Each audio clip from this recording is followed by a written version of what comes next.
तो आज के वीडियो में हम आपको बताएंगे कि गंगा नदी का निर्माण कैसे होता है। गंगा नदी निर्माण कैसे होता है, वो कहाँ से आती है, कैसे बनती है, इन सब चीज़ों के बारे में आज हम डिस्कस करने वाले हैं। तो आप देख सकते हैं ये है बर्फ की पहाड़ें। ये पूरी जो पहाड़ें हैं ये बर्फ की पहाड़ है। जहाँ पे ठंडा प्रदेश होता है वहाँ पे बर्फ की पहाड़ें पाई जाती है। आमतौर पे तो आप लोग देखेंगे कि पत्थर की पहाड़ें पाई जाती है, चट्टानों की पहाड़ें, लेकिन ये उत्तराखंड की जो ठंडा प्रदेश है वहाँ की पहाड़ें हैं। यहाँ की जो पहाड़ होती हैं पूरी बर्फ से ढकी हुई होती हैं, जिसे हम ग्लेशियर कहते हैं। ग्लेशियर का मतलब होता है कई हजार साल से बर्फ के रूप में जो पहाड़ें होती है वहीं पर एकत्रित होती हैं और इन्हें ग्लेशियर कहते हैं। तो यहाँ से क्या होता है, धारा निकलती है, नदियों की दो धारा। सबसे पहली धारा क्या है, विष्णु गंगा, और दूसरी एक धारा निकलती है ग्लेशियर से, धौली गंगा।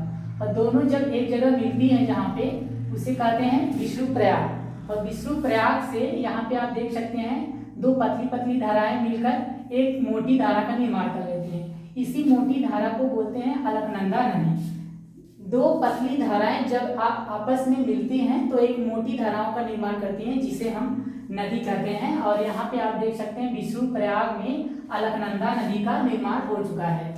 धौली गंगा और विष्णु गंगा मिलकर अलकनंदा का निर्माण करती हैं विष्णु प्रयाग में। तो उसके आगे अलकनंदा नदी और मोटी हो जाती है, इसके आगे चलती है तो रास्ते में हमें एक और ग्लेशियर से एक अलग नदी मिलती है जिसका नाम है नंदाकिनी नदी। ये नंदाकिनी नदी अलकनंदा नदी से जिस जगह पे मिलती है उसे कहते हैं नंद प्रयाग। इसी नंद प्रयाग से होते हुए आगे अलकनंदा नदी बहते हुए यहाँ पे आती है कर्ण प्रयाग पे। कर्ण प्रयाग पे हमारा एक और नदी आके मिलती है जिसे हम पिंडार नदी कहते हैं। ये भी एक ग्लेशियर से आ रही है, कहीं से भी आ रही होगी पहाड़ों पर से, ये धाराएं सब आपस में मिलती हैं तो नदियां बन जाती है। कर्ण प्रयाग में हमारा अलकनंदा नदी से पिंडार नदी मिल गई कर्ण प्रयाग में। उसके आगे अब भी यहाँ पे ये अलकनंदा नदी ही है।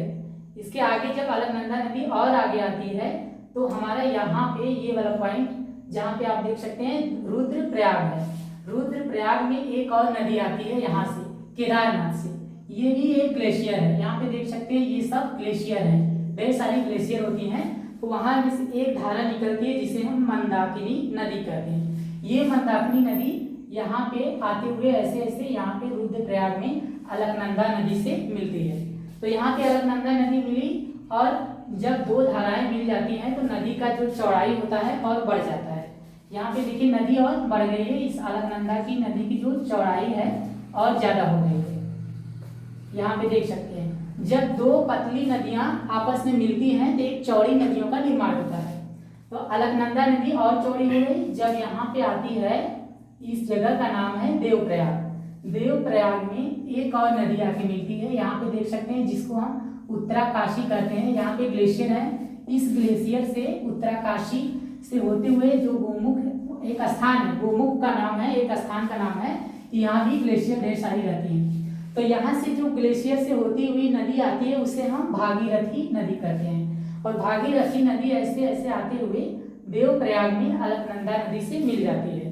तो जहाँ पे अलकनंदा नदी से भागीरथी नदी आके मिलती है उसे हम देवप्रयाग कहते हैं। और यहीं पर हमारा गंगा नदी का निर्माण हो जाता है। गंगा नदी उसके बाद गंगा नदी बन जाती है। अब हम जान जाएंगे कि यहाँ पे गंगा नदी का निर्माण हमारा देवप्रयाग में हुआ है, न कि हमारा उत्तराखंड के उत्तराकाशी गोमुख। यहाँ से हमारा गंगा नदी बन जाती है देवप्रयाग। देवप्रयाग भागीरथी और अलकनंदा नदी का एक संगम है, यहीं से हमारा गंगा नदी का निर्माण हो जाता है। आगे गंगा नदी आपको यहाँ पे आएगी, उत्तर प्रदेश में आएगी, उसके बाद बिहार में जाएगी, फिर उसके बाद बंगाल की खाड़ी में जाके समुद्र में मिल जाती है।